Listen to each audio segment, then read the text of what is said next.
आज हम स्टार्ट करेंगे अध्याय 9 त्रिकोणमिति के कुछ अनुप्रयोग। इससे पहले हमने अध्याय 8 में त्रिकोणमिति से परिचय किया था। उसमें जो कुछ सारणी पढ़ी थी उसके मान यानी कि उसका अपन यहाँ पे उपयोग करके और इन सभी के मान निकालेंगे। तो इसका उपयोग अपन दैनिक जीवन में किस प्रकार करते हैं वो भी देखेंगे। उससे पहले हम एक छोटी सी कविता देखते हैं। जो पढ़ाई आज आपको दर्द लग रही है, अगर इस दर्द को झेलते रहे तो कल ये दर्द आपकी सबसे बड़ी ताकत बन जाएगी। पहला क्वेश्चन है, यदि धूप में खड़े एक व्यक्ति की छाया की ऊंचाई करनी 3 गुना है तो उस समय सूर्य का उन्नयन कोण कितना होगा। तो पहला क्वेश्चन है हमारा कि व्यक्ति की जो ऊंचाई है उसका 3 गुना उसकी क्या है, छाया है।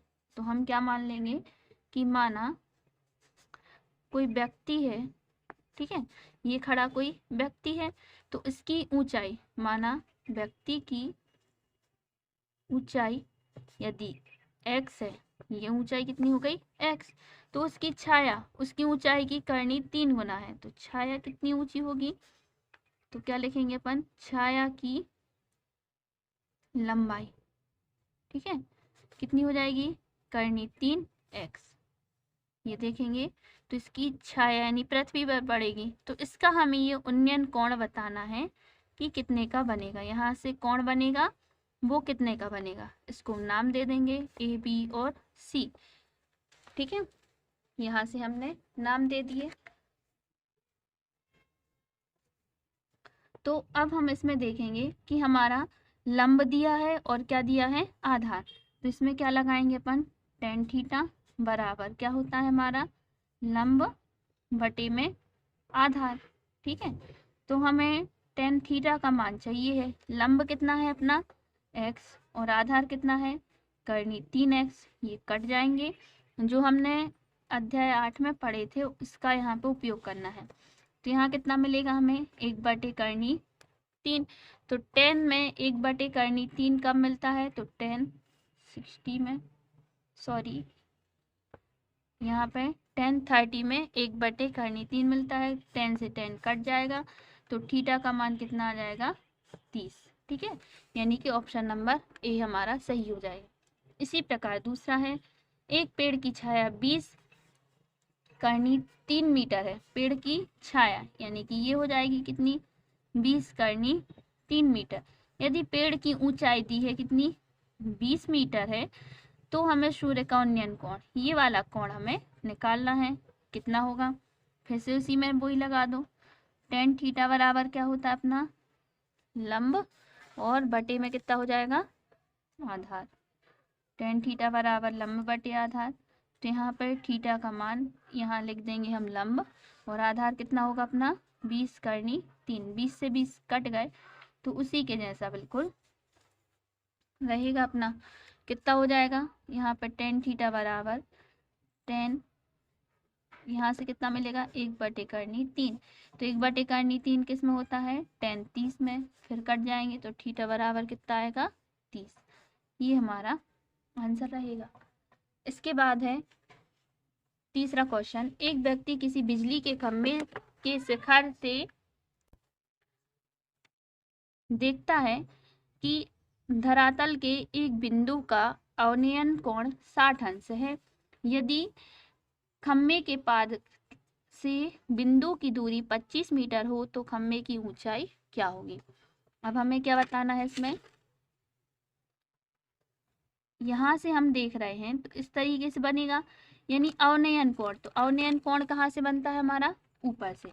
तो ऊपर से बनेगा कितने का, यहाँ से देखेंगे तो जब वो यहाँ से बन रहा है तो कितने का बनेगा, ये हमारा 60 अंश का कोण बनेगा। यहाँ 60 का बनेगा, यानी कि एकांतर कोण बनते हैं तो यहाँ पर भी 60 के बनेंगे। और क्या लिखा है कि खंभे के पाद से बिंदु की दूरी कितनी है, 25 है। हमें खंभे की ऊंचाई निकालनी है तो हम इसमें भी वही लगाएंगे। tan थीटा बराबर क्या होता है हमारा, लंब बटे आधार, यानी h/25। यहाँ से कितना हो जाएगा, tan 60 बराबर h/25। tan 60 का मान कितना होता है, करनी 3, h/25। 25। इस 25 का हम कर देंगे तिर्यक गुणा, तो हमारा h का मान कितना आएगा 25 करनी 3, यानी ऑप्शन नंबर सी हमारा सही हो जाएगा।